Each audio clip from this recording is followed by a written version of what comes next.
made Charlton Heston the actor in the leading actor in the acting troupe. It was just brilliant, you know. Here's the group actually turn around and it's Charlton Heston.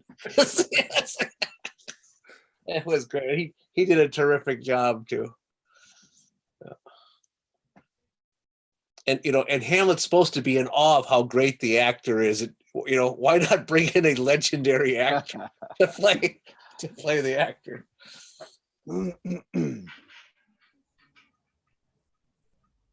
Okay, people are now showing up. I'm looking forward to Arnie Schwarzenegger playing Hamlet. That's what I'm looking forward to. Someone should be inspired. We call him Arnie now. I didn't know that. No, I only since he told me I could. Okay. All right. Our guests are arriving, gentlemen. So welcome to everyone who's beginning to show up for Tuesday with the Troubadours. Our friend Roberto is here from Bogota. Yes. He's been here. He's been here all 3 times now. Greetings. Good man. To Roberto in Bogota. Yeah, it's his second time, he says. Okay. Oh, all right. Chris is missing in action. It's been noticed that we have replaced Chris with a diploma because we think that a diploma has a little bit more personality than Chris has shown in these last few sessions. So we'll unmute the diploma in just a few moments. Oh, we've got someone writing from the Gulag in Michigan. Okay.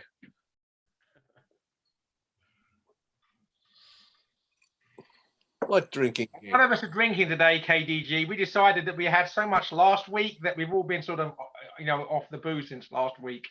Yep, no more drinking. This is iced tea. Not in these uncertain times. Not in these uncertain times. Yeah. Dan, I think the VIP guests who are arriving, and by the way, I made sure that Mark Schwerk couldn't come in until much later. But good. He will be the Zoom bomber. He will be the Zoom bomber. But I think the VIP guests deserve to know what you're drinking tonight, Dan. Fair enough. This evening, I am drinking a little cocktail that is part gin and part kombucha. This is a spring, Dale. It's okay. You're going to get over it. This is a favorite springtime cocktail in the Kerr household. Gin and kombucha. The good thing about it, Dan, is that the kombucha offsets the gin. So every time you're beginning to get drunk, it just makes you feel great again. So it's the best of both worlds. It really helps out the next day. Yeah, I'm with you. Yeah. No, it's good. It's good. Hey, Joseph, where'd you get your picture of... Oh, yeah, by the way, what is the name of the cocktail, Dan? Yeah.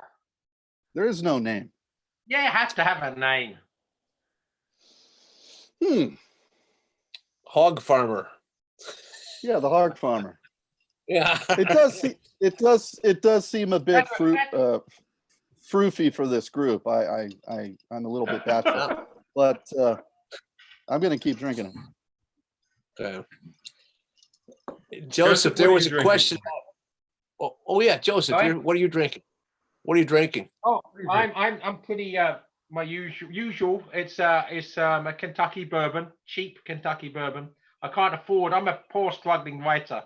I can't afford good Kentucky bourbon. Is it Old Granddad? But the bad stuff's really good, actually. No, it's Evan Williams Black. You know, you can get 5 liters for $3. I mean, that's pretty good. You can pick it right up at the gas station too on the way home. Well, yeah. In fact, you can just pour it straight out. Yeah, into your tank.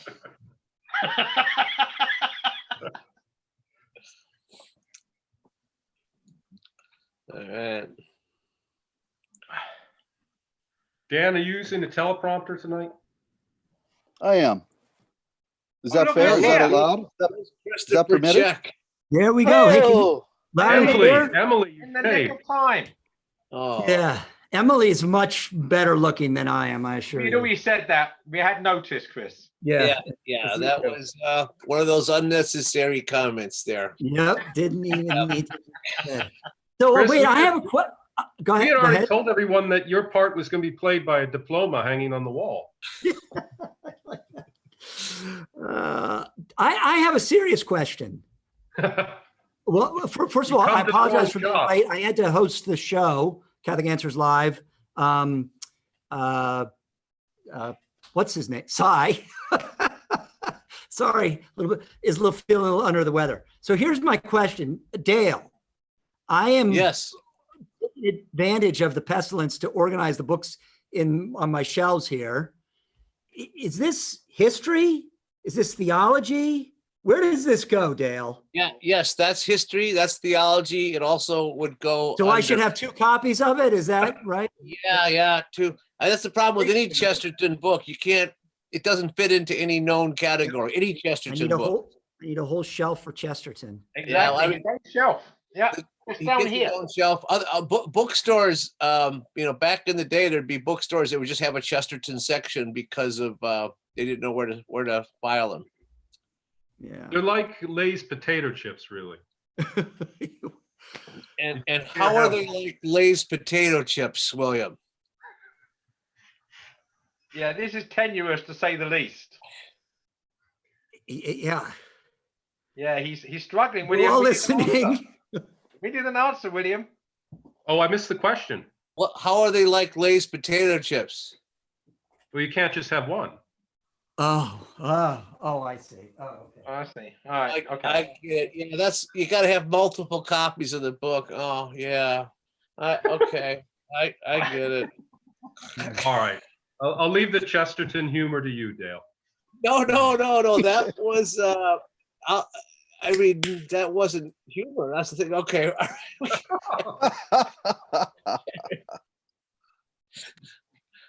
All right. Now my thing's all. Crud. Good. All right. All right. Are we at the top of the hour? One more minute there, William. Have a minute. Close enough. You're juggling, William. You're juggling. Juggling? Get two whiskey glasses and with Tell- whiskey in them. Or tell an Irish joke. An Irish joke, even better. Oh, I don't know any. What, William Fahey? No, Someone I called don't Fahey know. has no Irish jokes. No. Oh, we celebrated one of your patrons today, Joseph, right? It's the Feast of St. Anselm. St. Anselm today. It is St. Anselm It today, is, yes. and Anselm, of course, is not an Englishman. He's an Italian who lived in France and then went to England. And it was funny. I was reading in the Magnificat where it said how Anselm defended the rights of the church against the English civil authorities. Well, of course, in the early 12th century, the English civil authorities were Normans.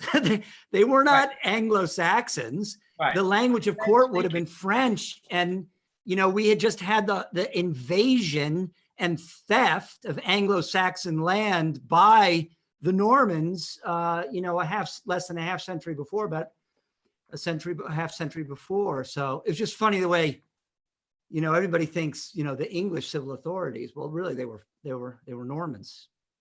Yeah, so Vikings. Anselm basically, wanted to become an Englishman, which, most intelligent people at least aspire towards.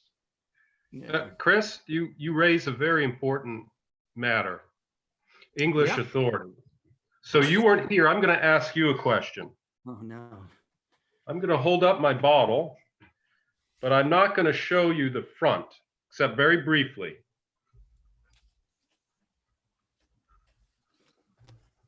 Oh wait. I'll do it again. Wait. I'll do it again. Yeah. It's brown. Famous. Oh, is that Famous grouse. grouse? But here's the question. Here's the question of the evening. What does it say at the top of the label?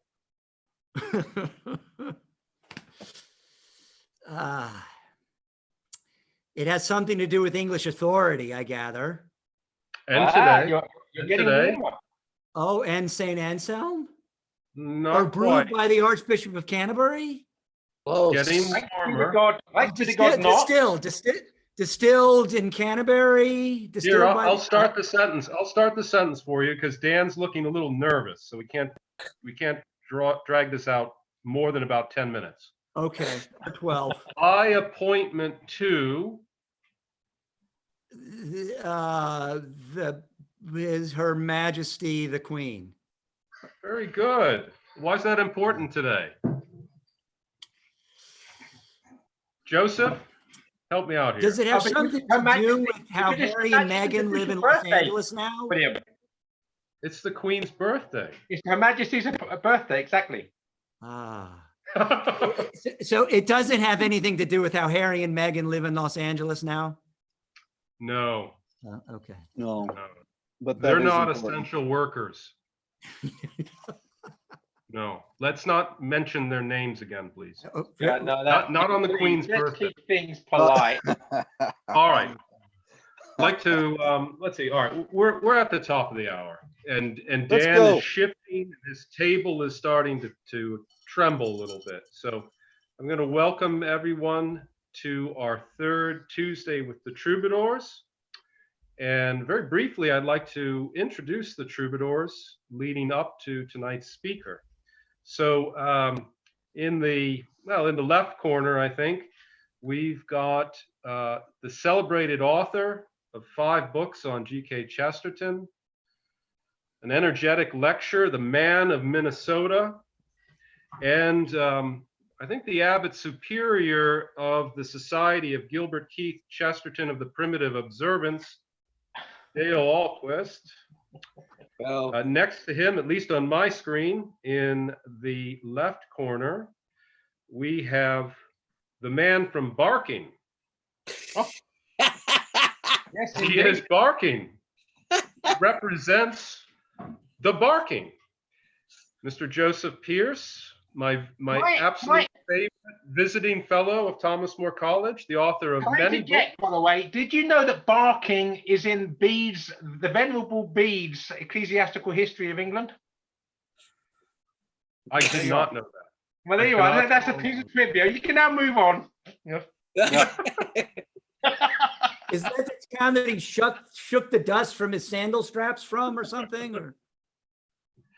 It was And there was a very just abbey in speaking Barking. there at the bottom, the latecomer, right? Not from Barking, Mr. Christopher Check, breeder of King Charles Spaniels, president of Catholic Answers. But gentlemen, let's admit it. The most impressive thing about Christopher Check is he's got the voice. He's got the voice we all want. Claude Rains had to smoke 2 packs of cigarettes a day to get a voice like that. I talked to your father last week, and you inherited it. Yes. Everyone's favorite Marine Field Artillery officer, Mr. Christopher Check from Catholic Answers. Again, I'm William Fahey, the president of Thomas More College, and it's my honor to MC this evening and introduce tonight's speaker, Mr. Daniel Kerr. Now, in all honesty, Dan is very hard to introduce because he's quite humble. It's hard to find out information about Dan. So I had to go to the source. To the source. I am a third connection to Dan Kerr on LinkedIn. So I went to Dan's LinkedIn page. And so this is all accurate information from LinkedIn. Dan Kerr was educated at a lot of places. I always thought he was sort of steady and had gone to one college. He was like at the University of Chicago, Thomas Aquinas College, which is a West Coast college, and University of Dallas for his education. So he's a little bit like the famous grouse. He's sort of a blended drink. He's very smooth. Now, here's something that most of you don't know about Dan, but you should, and that's his profession. Dan is an adjuster. So if you need, I think he's certainly the only Catholic adjuster that I know. Mm, So if you need anything adjusted, yep. you should go to proadjuster.org, I think it is, or That's is a- it .com? That's adjusterpro.com, Adjuster Pro. Dr. Fahey. Is it adjuster or jester? Are you, You have- just? You have been talking to Mark Schwert. Now I know where your source is. Oh no, Mark Schwert's only important information I may withhold just a few more minutes to Oh, keep dear. everyone in suspense, All right. including you. But if you need Well- anything adjusted, Dan's your man. But in all seriousness, Dan is the founder and the president of one of the few schools that I would entrust my boys to, St. Martin's Academy in Fort Scott. It's a great school. And I highly encourage everyone to go to the website. And I'm absolutely serious. It's one of the very few places that my wife and I, when we think about the education of our two sons, think about, well, maybe this would be the right place for our two sons. Here, I'm just going to read a little bit from the webpage. I suspect that Dan wrote all of the webpage, or at least envisioned all of it. Here are the 4 commitments of this school. And they, I think, reveal something about the nature of our speaker this evening. First, they're committed to nurture the authentic masculinity of the boys at the school. You know, we've got national news reporters bursting into tears and creeping out of basements and celebrating this on television. We need cultivation of masculinity in young men. That's their first commitment. The second one is to heal the imagination through poetry and song. Their third, to awaken wonder. And Dan mentions constellations in there. You can't see Orion if you go to the website. You're going to have to shift to maybe, what would you say? Quick test, Dan. If we go out at 10 o'clock and look up in the night sky, what constellation are we likely to see? Tonight? Tonight. Orion. If you go out tonight at 10 p.m. and you look in the in the southwest, you'll see Orion. Right He's now. departing us. Yep. This is the end of Orion. And the last commitment listed is to develop attentiveness. Dan Kerr doesn't like people staring at computer screens. And so he's the perfect speaker this evening. So I'm going to hand it over to you, Dan, and I'm looking forward very much to your talk. Thank you. Thank you. Dale had asked last week if I was going to be joining from the chicken coop, and I am halfway to the chicken coop. I am in a tiny home here on the property of St. Martin's. And after hearing Joseph's talk last week, we took to heart, Katie and I really just took to heart the idea that small is beautiful. So we have just moved the entire family into the tiny home, and it's actually pretty terrible. I don't recommend it. A couple preliminary matters that I want to bring up here before the main topic. The first is a toast in memoriam of a fallen prairie troubadour, Dr. James Taylor. Was an early participant in the Integrated Humanities program at the University of Kansas. He wrote a wonderful book called Poetic Knowledge, which really, I think, distilled the poetic mode of education that was modeled by the professors, Dr. Senior, Dr. Quinn, and Dr. Nellick. He was a man with a heart the size of the prairie. He was a writer, storyteller, an intellectual, and through, though, Dr. Taylor was a pilgrim who was in relentless pursuit of the beatific vision. So let us raise our glass and pray that he is enjoying that vision right now. Rest in peace, Dr. Taylor. Rest in peace. Here. Amen. Okay, so before I get started, the second thing, I have to read a poem. This came across my desk yesterday from another graduate from the Integrated Humanities Program, who is a dear friend, Jane Clark. It's called The Microbe, and it's by Belloc. Here it is. The microbe is so very small, you cannot make him out at all. But many sanguine people hope to see him through a microscope. His jointed tongue that lies beneath 100 curious rows of teeth, his 7 tufted tails with lots of lovely pink and purple spots, on each of which a pattern stands, composed of 40 separate bands. His eyebrows of a tender green. All these have never yet been seen, but scientists, who ought to know, assure us that they must be so. Oh, let us never, never doubt what nobody is sure about. Bravo. That could have been written yesterday. Yeah, It is amazing that despite the collective microscope being trained right now on this bug, we still don't even know how it spreads. And yet, experts and specialists hold court today like never before. And experts, by the way, who have a long and decorated history of being terrible at predictions. I read in an article this was last summer, so this was before any of this transpired. I read in an article in the Atlantic about this very thing, how specialists and really the more hyper specialized you are in your particular field, the worse you become at making predictions. And so it's just it is a little bit alarming that we have ceded all authority when it comes to decision making to experts and specialists at the moment. There's a kind of myopia and narrow-mindedness, I think, that can come from that. And that's the opposite, really, of the kind of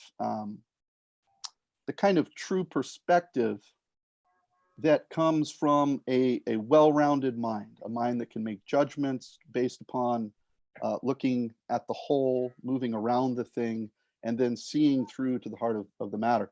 Perspective means literally per spectare, to see through. And this is the I think the philosophical habit of mind that we really need today. My remarks tonight, though, have to do with a different kind of vision, a different kind of seeing. Our theme for this summit is the triumph of the heart in a time of pestilence. And I think that in addition to generally musing upon the good life, each of us in our turn will be trying to offer some practical tips on how we can spend our time well. Joseph has recommended that we vote with our dollars in support of local economies. I think Chris next week will be speaking about the need for us to be storytellers. And I think Dale's suggestion is that we make our way to the largest margarita available and we hunker down in this time of unprecedented uncertainty.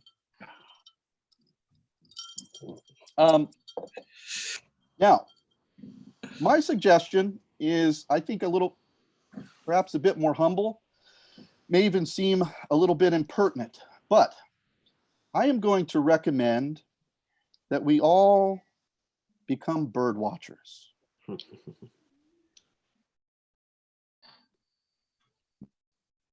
The basic premise is this. We have an opportunity during this pestilence to reassess what we value and to reclaim some things that I think we have lost. As Joseph Pieper wrote in his essay, Learning How to See Again, one of the things that we have lost is our ability to see or to notice things. At St. Martin's, we call this ability to notice things attentiveness. And attentiveness, developing attentiveness, as Dr. Fahey mentioned, is one of the 4 pedagogical pillars that we have built our program on. Pieper says that the loss of attentiveness comes at a cost. And I think the poet William Wordsworth puts that loss best. He writes, the world is too much with us, late and soon. Getting and spending, we lay waste our powers. Little we see in nature that is ours. We have given our hearts away, a sordid boon. Meanwhile, the particular circumstances of our present situation, the quarantine, a confinement, these circumstances are ripe for learning how to see again. There has been an unmistakable contraction, a contraction of our field of view. And visual noise, if we but simply turn the TV off and avoid the Drudge Report, visual noise is at an all-time low, at least in my lifetime. And it's as if the vast panorama, the almost infinite horizon of globalism has just been abruptly erased and replaced by the view of our backyard, which we see as we wash our dishes over our kitchen sink. There is an opportunity here to strengthen our physical and, I think, our spiritual gaze by being attentive to the ordinary things in our own backyard. Through attentiveness and by rediscovering the childlike delight in naming things, both of which are proper to bird watching.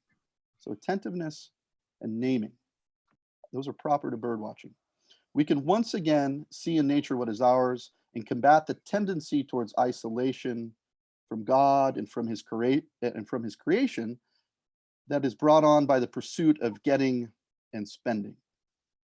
So let's talk a little bit about attentiveness. What is it? At a basic level, attentiveness is just simply the sort of sustained outward gaze upon the world outside of yourself. That's the active component. I think there is, in a way, a passive component as well, which is a kind of posture of receptivity, a posture of openness and expectancy. I think these are the 2 elements in attentiveness: a sustained outward gaze combined with a posture of receptivity.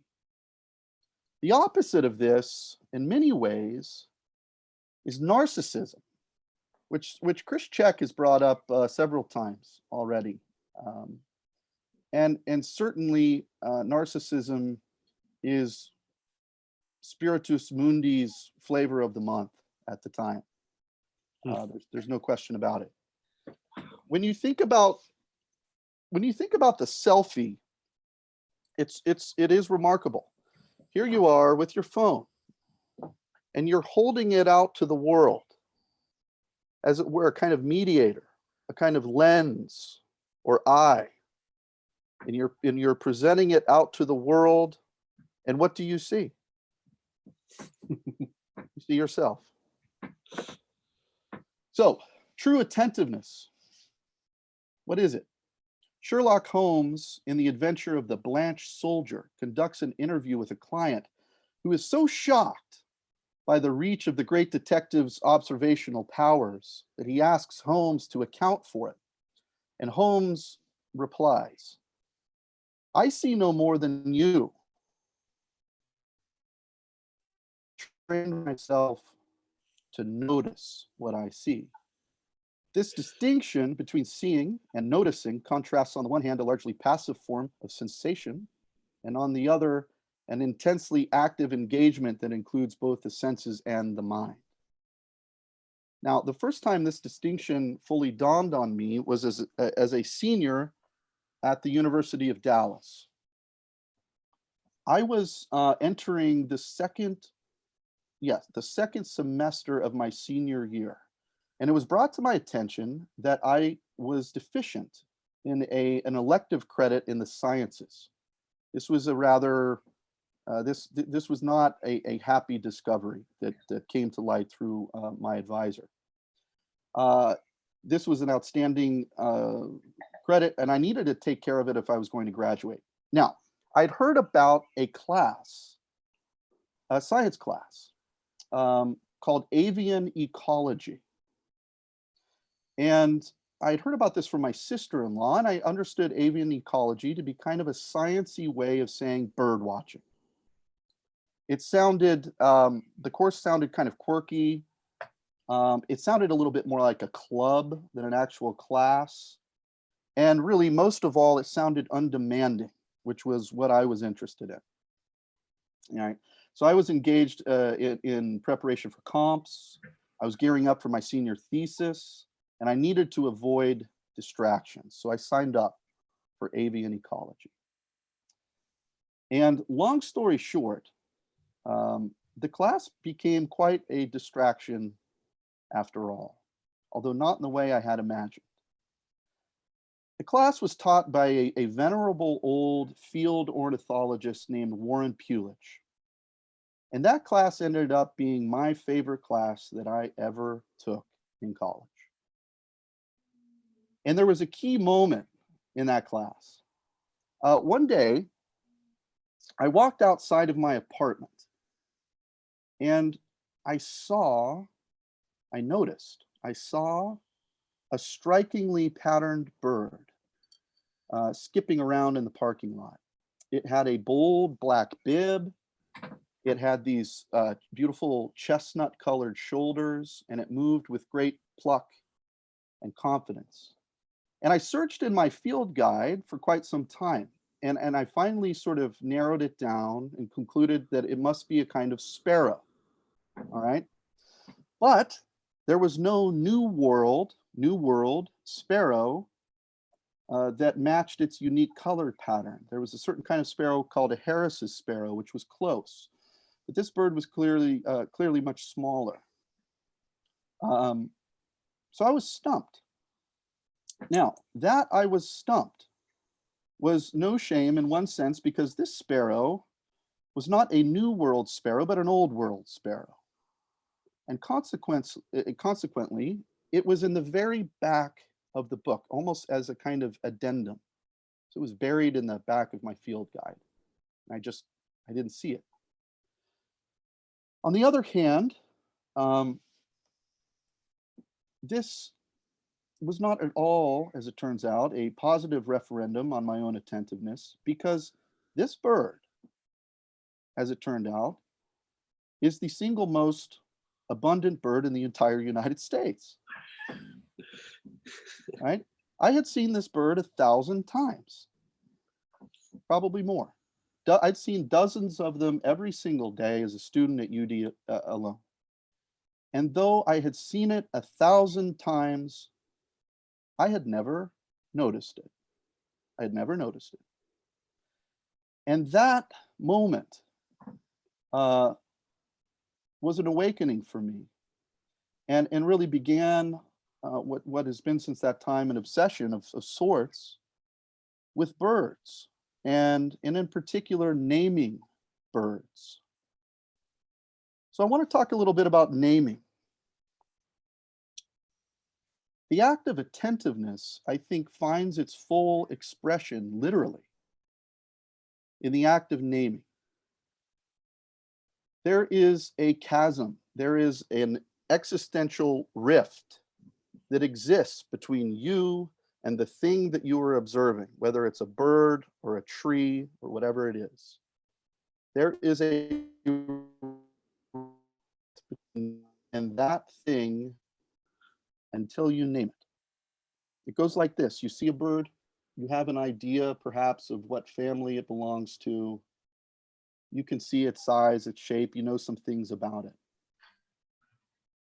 But until you know its name,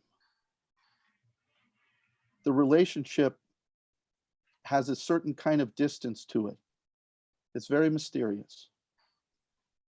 A couple quotes here from, first from Benedict XVI on naming. He says, quote, "We have to be clear about what a name actually is. We could put it very simply by saying that the name creates the possibility of address or invocation. It establishes relationship.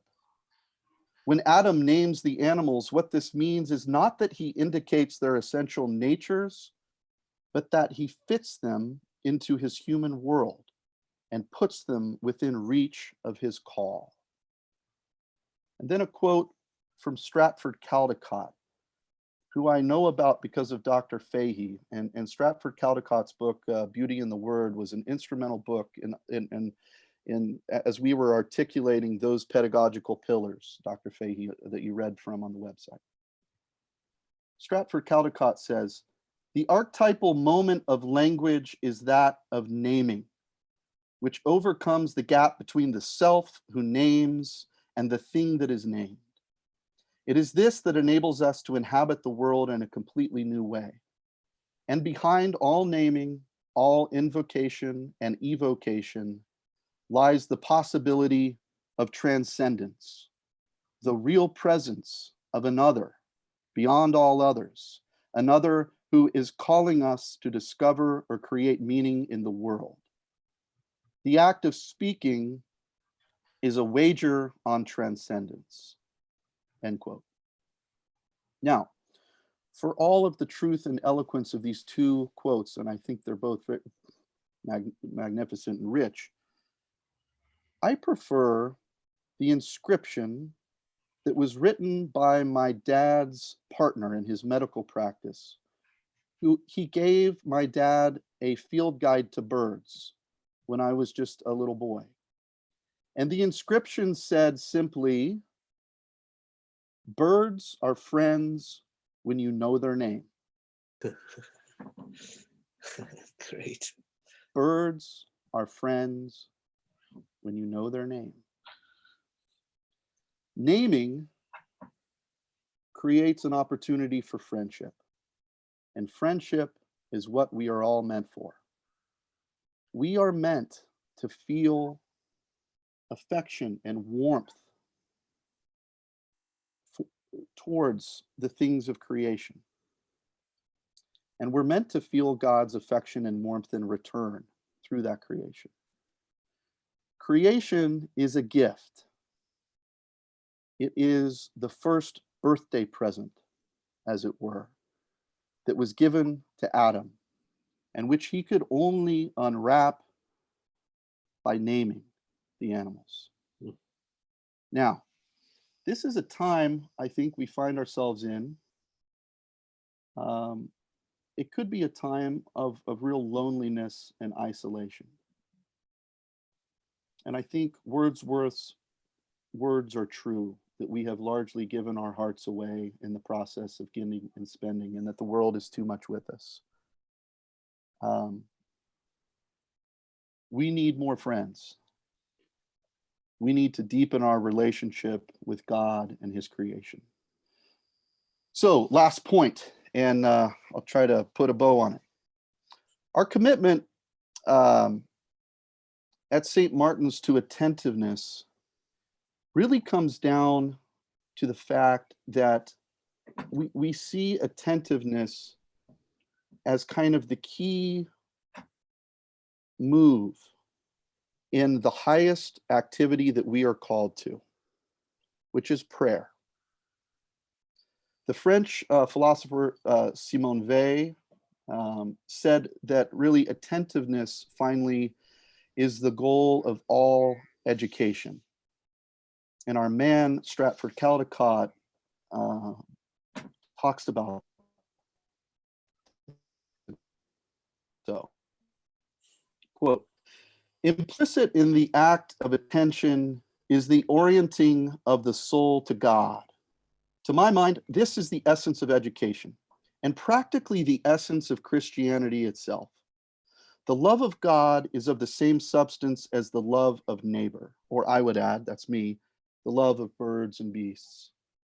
Both are attentive, based on a way of looking that requires the soul to empty itself of all of its contents in order to receive into itself the being it is looking at, just as he is, in all his truth. This is the truth that sets us free, that turns us from servants into friends. End quote. Now, while bird watching, there is often a great deal of patience required. There's a lot of waiting. You know that there is a bird in the canopy.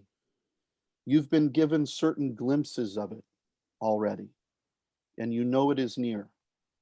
But will it reveal itself? This posture of patient expectancy, of waiting, as it were, for a friend, is just like prayer. Will the dove descend? He will, in his own good time. And when he does, our heart leaps up in triumph, and we will feel in our bones the prayer uttered by Saint Columba, who said, Lord, thou art my island, in thy bosom I rest. Thou art the calm of the sea, in that peace I stay. Thou art the deep waves of the shining ocean, with their eternal sound I sing. Thou art the smooth white strand of the shore, in thee there is no gloom. Thou art the song of the birds, in that melody is my joy. Thank you. All right. Great. Dan, that was really splendid. Thank you. That's a first-rate tribute. I think first-rate tribute to Dr. Taylor and to Dr. Senior and to your father. So thank you. That's unlike Dale's and Joseph's talk, which is just kind of like hanging out with them. I'm actually going to go back and listen to yours. All right, so I'm going to buy time for everyone else because I think probably most people were just captivated by how lyrical that was. That was really quite beautiful. Let me ask you a question. I'd like you to, you touched upon poetry with that, the wonderful Wordsworth poem. And I'd like to hear you make some connections. So you talked a little bit about the opening of Genesis, which I love, where Adam is given by God the gift of naming the animals. The animals are brought to him, and he's asked to name them. And in the process of doing that, he discovers that he hasn't quite found the friend that he's looking for. And it's interesting, we don't know Adam's name for any of the animals. We only know that God wants him to name those animals. And then the woman is created, or a creature that's going to be named by Adam in a line of other creatures. And when Adam responds, when he looks upon her, there's something different there than with everything else in creation, which has been brought before Adam. When Adam sees Eve, he responds in the first words recorded in sacred scripture of a human speaking, and it's a Hebrew poem.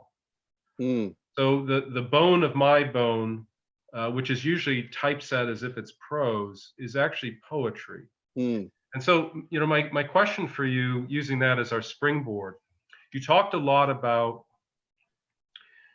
looking upon reality, seeing it, noticing it, becoming attentive.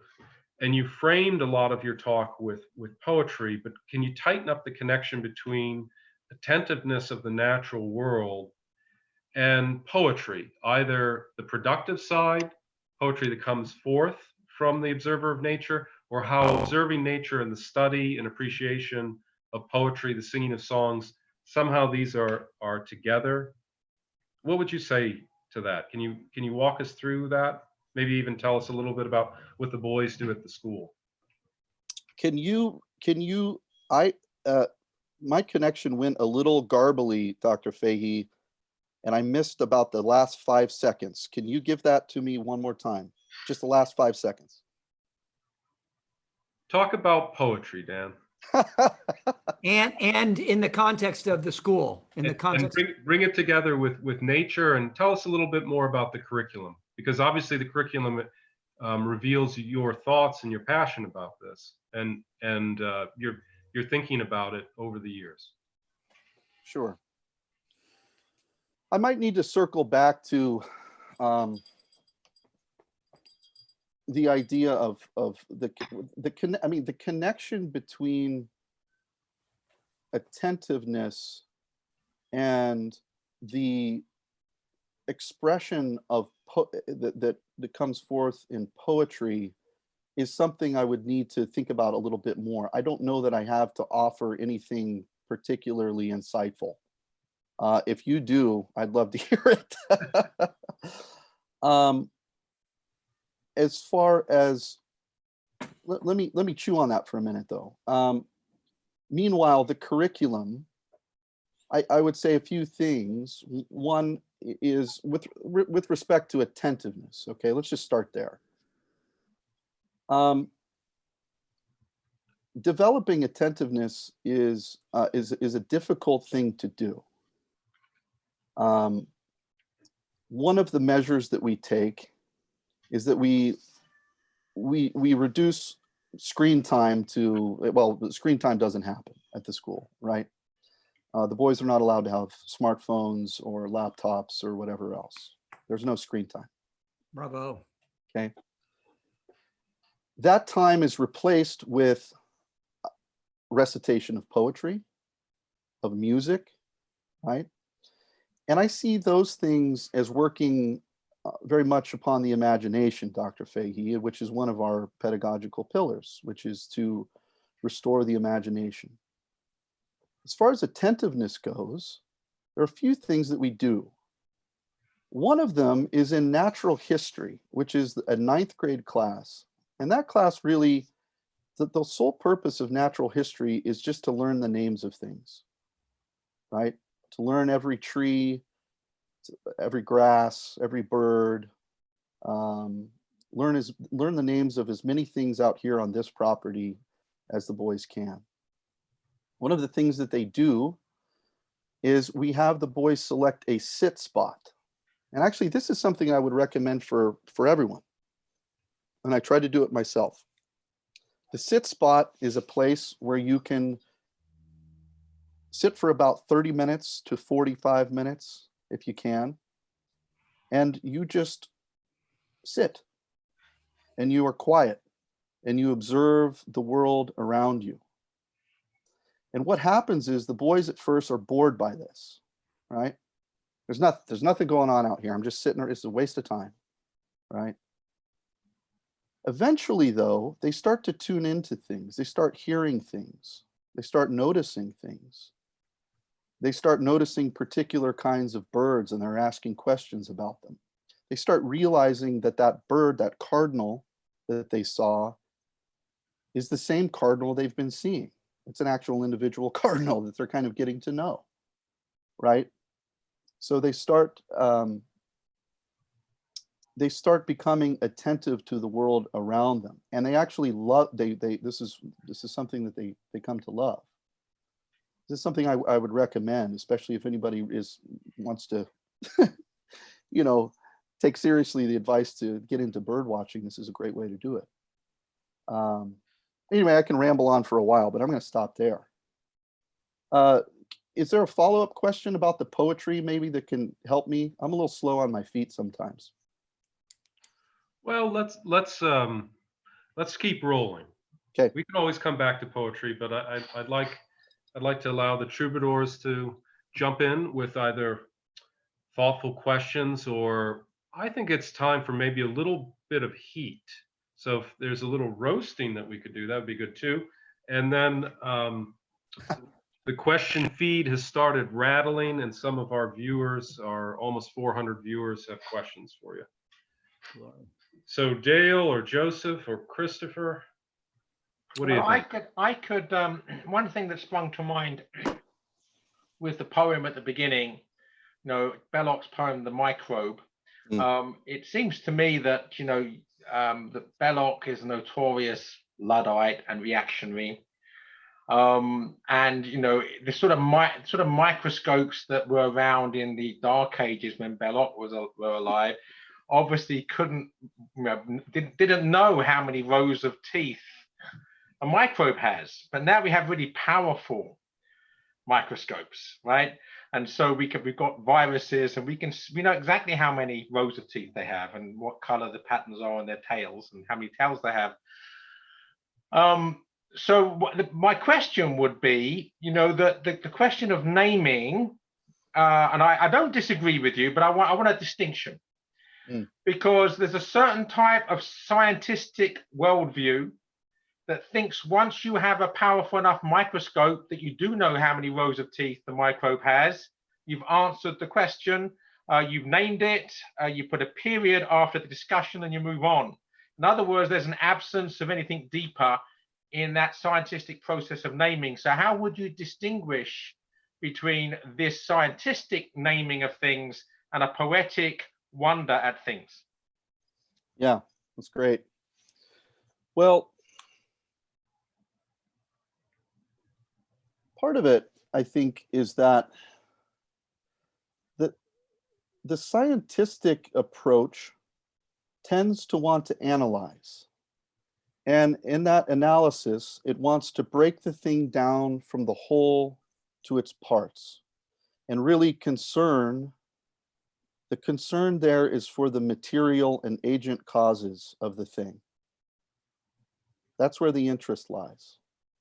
The kind of naming that I'm talking about is altogether different. It is the simple act of being able to invoke and address something outside of yourself. Yeah. That's it. Yeah. It's not murdering to dissect. It's not trying to control or manipulate. It's a posture of receptivity and friendship, and I think it's a million miles away from scientism. I would let obviously other people ask questions, but one thing I would want to also recommend, your sit space that you have for your students, where they have to sit down. I suggest as preparation for that, you get them to read Samuel Taylor Coleridge's poem, The Lime Tree Bower, My Prison, where basically he's got a bad foot and can't actually go on a hike with his friends and is stuck under this tree all day, and how he comes to realize that there's all sorts of beauty without having to move anywhere. Beautiful. Joseph, can you say the name of the poem again? Yeah, the Lime Tree Bower, My Prison by Coleridge. I will gladly check that out. Thank you. Thank you, Joseph.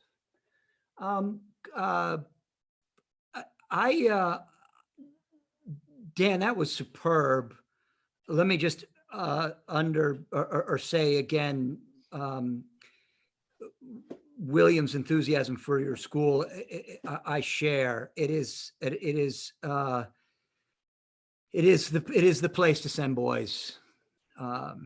And every time I go there, I just have a lot of joy. I'm really glad, Daniel, that you brought up boredom, because I think that is one of the particular afflictions of the present. And it is coming into focus, especially now in the age of sheltering in place. I was asking someone, by the way, Father Hugh and I were talking, what other kinds of sheltering are there, by the way? If you're not sheltering in place, are you sheltering in motion? In any case, but there is this boredom. I think people are aware that they're bored. Or more people are perhaps, that there's this acedia, I think is the word, and I would defer to the scholars here, but just a lack of interest in higher things, in spiritual things, in things outside of us, things, that are not my emotions. I'm angry, I'm lonely, I'm pissed off at the governor of California, whatever it is, but all those sentences begin with I. And but overcoming this acedia means directing the imagination, willfully directing the imagination to higher things, spiritual things, but also more fundamental things. And I think that's where poetry is the tonic. It's really the antidote, because poetry is the language of the heart. It's the language that we use when the thing we're contemplating doesn't find sufficient expression in prose. And that can be a spiritual mystery, for sure. St. Thomas turns to poetry when he wants to tell us about the Blessed Sacrament, but also the most fundamental things, birds, that really find the fullness of their expression in a poem, the things in natural history and in nature. Your talk has been a great encouragement to me, and I hope to everyone who's listening to get in their backyard and sit. Also to crack open a book of poetry, because you mentioned receptivity, and I would add docility. I don't know if it was Strat Caldecott or Simone Weil actually who talked about the emptying of the soul, emptying itself. Right? That's the disposition you have to have in the presence of a poem, in the presence of a bird. And in the presence of God. I mean, that is the basic posture in that we should adopt in prayer. Yeah. This is in Saint Teresa of Calcutta. It's in Romano Guardini. If you can't be quiet, you're not disposed for prayer. Great talk. I have demonstrated now 3 nights in a row that I absolutely stink at asking questions. But there you go. Those are my thoughts. Superb job. Thank you. Someone asked an important question that I just peeked at the chat line, and I saw it. And I'm kicked. I don't know how I didn't actually give this answer out when I was talking. The question was, what was the bird that I saw outside of my apartment? Dr. Fahey, do you know what that bird would have been? Was it a house sparrow or an English sparrow? Yeah, it was a house sparrow or an English sparrow. So that's this quick kind of a fun anecdote about this. The English sparrow, which is now the single most abundant bird in the United States. The second most abundant is the European starling. Okay. Somebody wasn't very careful with their immigration policy. A nefarious avian globalist is responsible for this. Here's what happened, Joseph Pierce. An Englishman living in New York City wanted all of the birds that were in Shakespeare to be in Central Park.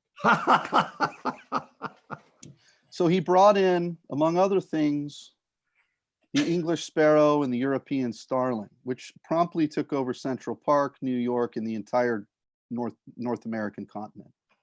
Can I say something though, by way of not defense, because I agree with you, that's not good, right? There should only be one English immigrant in this country, and it's me, right? Everybody else should be kept down. I'm completely okay with that. But I would say, by way of riposte, you're an invasive species. Yeah, exactly. I'm an invasive species. But I would say, by way of riposte, that the English native red squirrel has basically become virtually extinct because some Yank let the grey squirrel in, and the grey squirrel was basically completely taken over the whole United Kingdom. And red squirrels only exist now because they're basically kept in reserves. So I'm agreeing with you, but it's like all globalism, it's bad for everybody.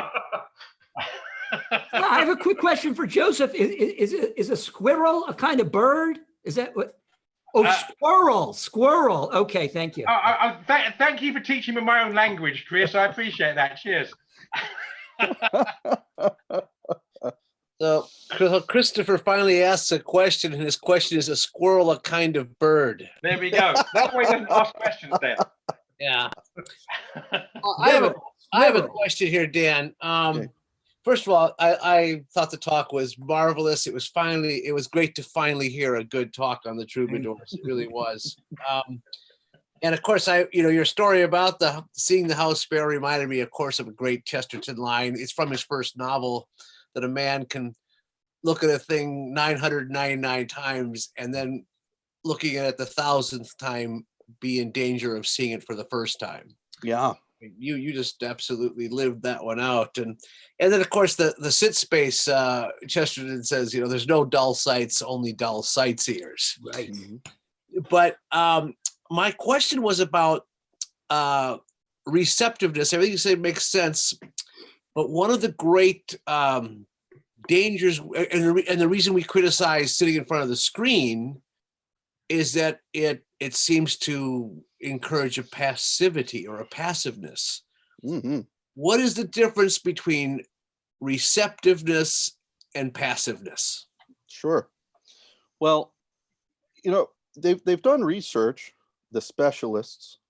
The research has suggested that when you sit in front of a TV, there's less brain activity than when you're asleep. This is true. I've heard that too. Yeah, this is true.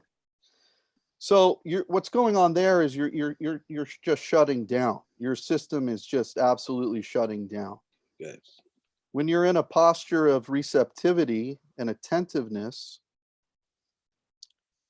well, first of all, there's two parts to attentiveness, and one is an active part. It's you're noticing, you're focused, your gaze is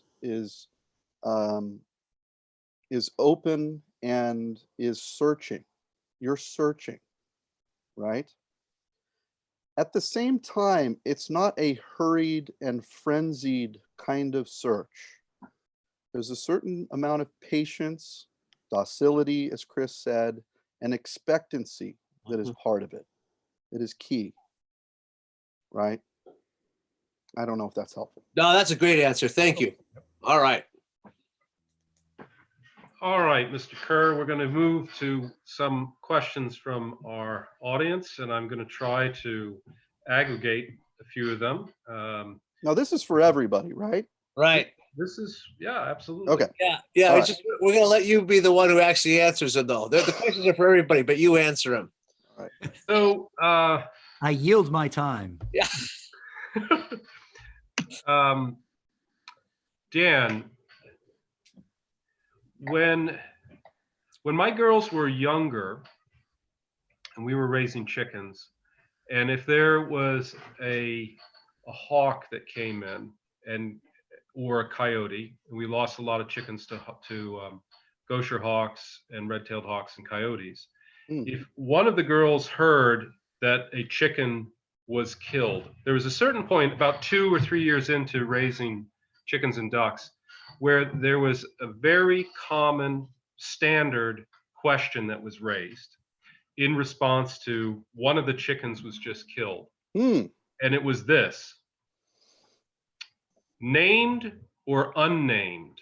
Because there was a certain point where early on, all of the chickens had names from my girls. And then at a certain point, they stopped naming them.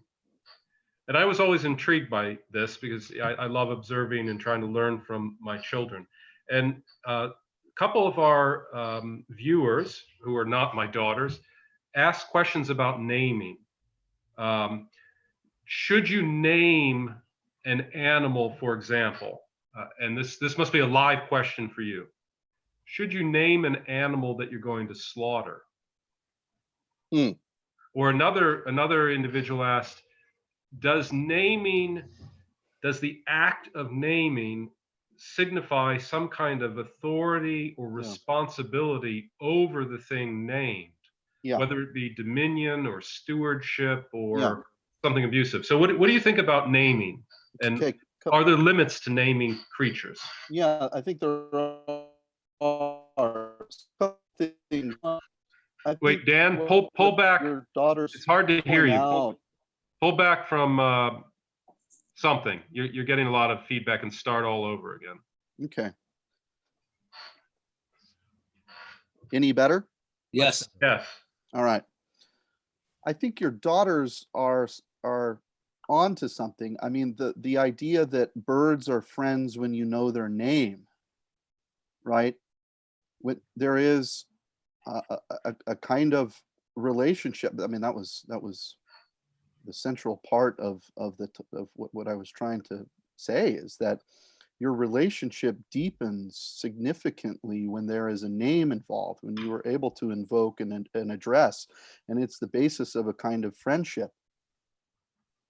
Do Now- you name the pig, Dan, that you're going to slaughter? Some of them we do. You know, Does it feel any difference when you're killing them? not really, Joseph, because we have a lot of animals here. And, you know, when you take the life of an animal, it's not something that is done lightheartedly. But you do, after you've done it quite a bit, you don't get quite so sentimental about the animals. I think whether they have a name or not. In general, though, we don't name our animals for that reason. If we're going to keep an animal, there's an animal that, for example, we have Lucky. Lucky is about a 3-year-old wether who we bottle fed in our home and raised him in our home. And we will never kill Lucky. Lucky has earned his right to be out on pasture for just as long as he wants, right? So Lucky has a name. Now, the second question about whether naming confers authority, I think it absolutely does. I think that here's an interesting thought. Is it appropriate to name your guardian angel? Oh yeah, it's a great question. There's an answer to this question. The answer is No. The answer is no. Yeah.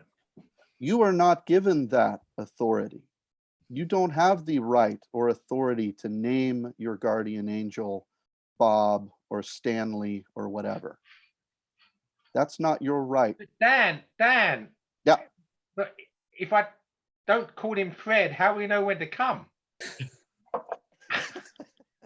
I mean, he's got used to that now after all these years. Ah, Fred. What's the guardian angel in It's a Wonderful Life? What's his name? Clarence. Joseph. Clarence. Clarence. What's wrong with you guys? If I was going to have one, I'd go with Joseph? I'd go with Clarence. Wait a minute. Stop. Who said Joseph? Joseph was Clarence was talking to Joseph. Dale, did you say Joseph or did He Christopher did. say? No, Dale. Dale Joseph. did. No, Okay. Dale said it. Don't try to get out of it, Dale. I No, think that I said it, but Clarence was talking to Joseph. That was his boss angel. I just wanted to make sure the president of Catholic Answers didn't get that fundamental question wrong. No, and by the way, on no Frank Capra questions will you get any mistakes from this office. So Oh, I think if I can make a suggestion, I'd like some audience feedback on this. I think there should be a Troubadour challenge on Frank Capra. oh gosh, okay. No, game on, Christopher Check. I'll take you on. We're running out of time. We got plenty of time. We ran out of time. We ran out of time. Yeah, time. The clock has run out. We are close to being out of time in these unprecedented Okay. So I'm going to ask a quick question because someone raised an interesting. They made an observation, but it's a question that any of the panelists can answer. And I've heard this question again and again and again. I would say over the course of 15 years. Whenever there is a presentation by people about St. Gregory's Academy and now St. Martin's, right, two just really superlative schools, I frequently hear someone say, usually a woman, rightly so,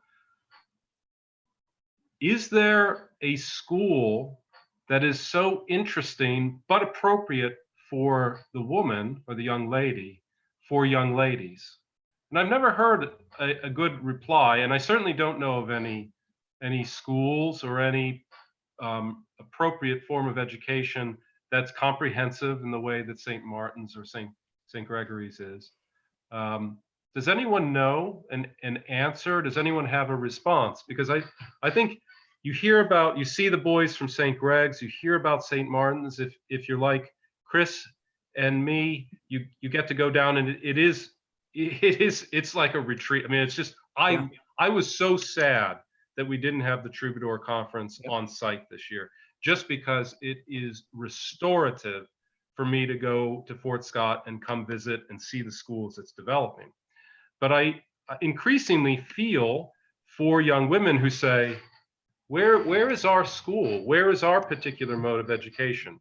Does anyone have any words of wisdom or consolation for the young ladies? I have an inadequate answer, William, but first let me say that same joy I also feel when I'm in the company of my brothers at Gregory the Great. It's a joy to be there as well, with Luke and Sean and that crowd.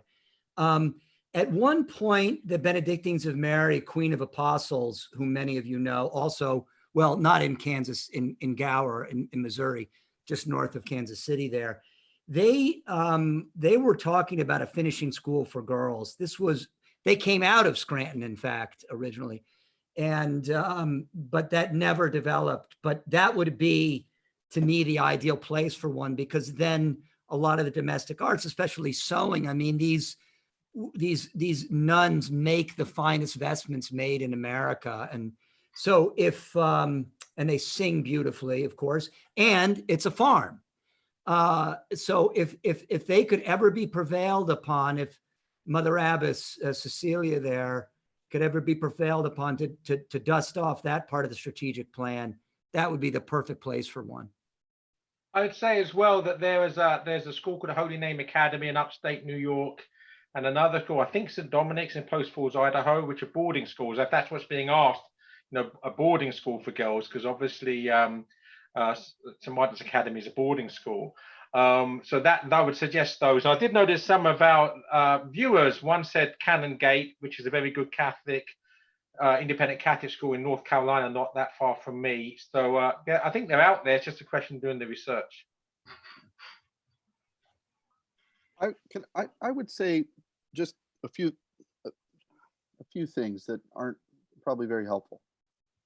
I have thought a bit about a girls' school that is similar to St. Martin's. And I can very easily make the case for a boarding school. In fact, I actually think it's an integral part, a key part of St. Martin's and St. Greg's, the boarding environment. And I think it's critical. I can make that case for why it really works well for boys. I cannot make that same case for girls. Yep. And that might be somewhat controversial to say that, but I just can't. I don't know. I'm not convicted that it works for girls. And why that's so is, probably would take more time to talk about than we have here. And I don't have all the answers either, but I'm not sure if it works. I can say one reason it is definitely so now, Daniel, is because the crisis of our age, one of the central crises of our age, is a crisis of manhood or a lack of manhood. And I find among young Catholics that I meet, many young women who are eager and to be wives and mothers, and less so among young men. And these are guys who do their beads every day, and they're at the abortuary on Saturdays doing their beads, and they love to bust open a bottle of Cabernet and talk about the social justice encyclicals. But when it comes down to getting married, I'm not kidding. No, you're not kidding. That's so true. Yeah. Yeah. Oh, that's true. It's painfully true. All right, we're going to wrap up with one quick question of all the panelists. So I'm going to ask the question. Every panelist will give a brief response, and then we'll conclude. Several people have raised the question about poetry and things they can read. So I'm simply going to ask each panelist to make recommendations on poets for young men, young women, and for parents. It might be the same poet, but those are the three categories that have popped up. Poets that might assist in our attentiveness for young men, young women, and parents. Well, for young men, I would say read G.K. Chesterton. Start with Lepanto. And certainly they should read The Battle of the White Horse. For young women, I would recommend G.K. Chesterton and some of his marvelous lyrical poems about love and about the Virgin Mary. And then for parents, I would definitely recommend G.K. Chesterton because, as Chesterton said, if we were all real enough, we would all speak in rhyme. And that's all there is to say. As Dal says Chesterton, I'm not going to disagree with him, obviously. I would certainly say that Hilaire Belloc is a greatly underrated poet, and I would recommend the poetry of Hilaire Belloc. And Gerard Manley Hopkins is indispensable, particularly in light of the discussion we've had tonight with approaching reality through eyes of wonder and contemplation. Hopkins is beyond compare. Dim drums throbbing in the hills half heard, where only on a nameless throne a crownless princess stirred. That Longfellow. Make your kids memorize Lepanto before the quarantine is over. That's my recommendation. Here. Beautiful. A couple for kids. I would agree with Belloc for children. Also, Walter de la Mare is a good poet for children. And then another one that would be kind of outside the box is an American folk poet by the name of James Whitcomb Riley. I would recommend him. All right. Very good. William, what were your recommendations? Well, everyone said poets I liked. I might add for young men, John Masefield's sea poetry. Yeah. And Coleridge. Joseph talked about Coleridge earlier. And I know Joseph jokingly said Longfellow, but I actually think Longfellow, I think Hiawatha is a magnificent poem. And Evangeline. Evangeline. I was going to say Evangeline. Yeah, I agree. But on the question of nature, Hiawatha there's a lot in there about becoming attentive, observing things, naming things. And I don't want to spoil the ending, but for a Catholic, the ending of Hiawatha is just magnificent. And then for everyone, since our speaker is Daniel Kerr, I would simply say the poem for attentiveness is the 3rd chapter of Daniel, where we find the Benedicite, which is just a magnificent meditation on the created order in poetic form. Whether it's in Latin or the Douay or the King James, it's simply a magnificent poem that all Catholics should turn to for understanding how we should be stewards and attentive to the natural order. So, Mr. Kerr, thank you to our over 2,000, nearly 3,000 people who've signed on and are viewing this either tonight or later during the week. We thank you, and we ask you to keep going. Invite people to come back and watch the past lectures, to look forward to next week. I think, Chris, you're up next week. Is that correct? I am. So this is just wonderful. Please share it, and please do take time to go to the Chesterton website. Maybe perhaps take the 7 vows of becoming a discalced member of the association, canonically recognized Association of Gilbert Keith Chesterton of the Primitive Observance. Is it third order or is it oblates? Maybe you can talk about that next week. In any case, go to the Chesterton website because there's information about all of us and our institutions, and we kindly ask for your thoughts, prayers, and supports.